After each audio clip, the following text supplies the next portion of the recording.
This straw shopping bag is made up from used straws. This bag goes as far as $25.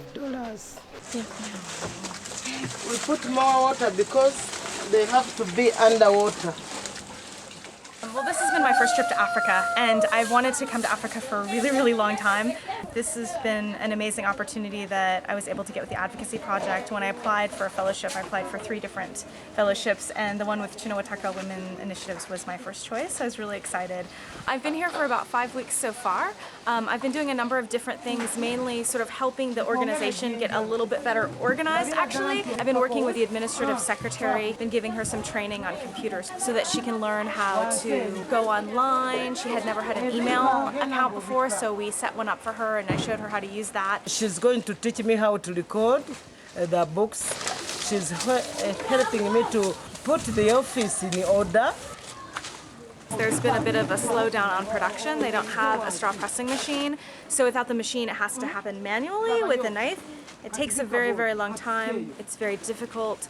A straw pressing machine is an urgent need, and once they have that straw pressing machine, they can do so many more products, and it can give so many more women chances of employment. I can't imagine not doing it after having done it. So I think it's been challenging navigating that balance between getting the message out and protecting the people that we're working with, but extremely rewarding. Well, it hasn't been easy, but what has been great is the Gideon volunteers. They've been very supportive. If I have an idea, they're receptive to it. It's been really interesting coping with the various challenges of being in a developing country, but I've overall enjoyed it. Yes, it's been difficult for a few different reasons, most of which is that I have not worked in Kosovo before, and so I'm getting my feet wet and working at the same time. It's given me the chance to really grow into my professional career doing conflict resolution and peace building in Bosnia. I have advocacy experience in the States, but I haven't been able to really fully extend myself out of country. I think we've definitely sort of come to terms with the idea that changing the law isn't changing society, and the need to sort of integrate your approach when you're trying to make social change. Also, patience. There's a lot of bureaucracy and a lot of difficulty in getting sort of anything done in India. So I think we've both learned some patience in that respect and learned to expect the unexpected. I believe so much more in girls' education as a tool for poverty reduction. I want to come back.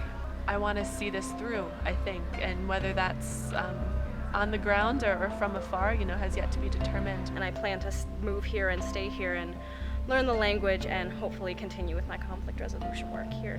Amisi is explaining to these women what's going to happen with the quilt, how it's being displayed in Geneva and Berlin, how it's going to be an advocacy tool and use the quilt to kind of tell these women's stories. This child has been stabbed. You can see it's been injured in several places, and the red thread here is bleeding. And here you can see the knife thrust coming out. And yeah, the theme again, this is war, and obviously one of the women who sewed this saw something like this, and therefore she put it into her panel.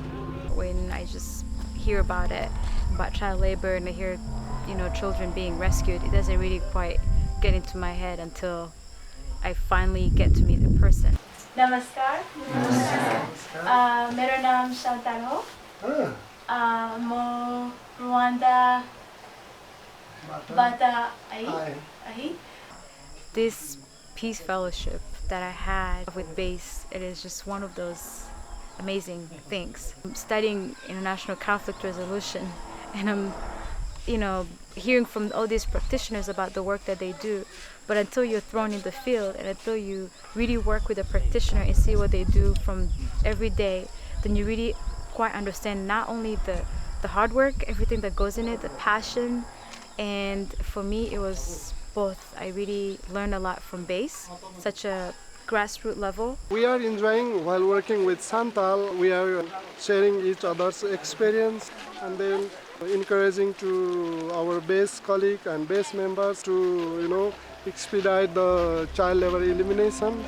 And I would like to emphasize that these strong relationships have to go forever, not for a while.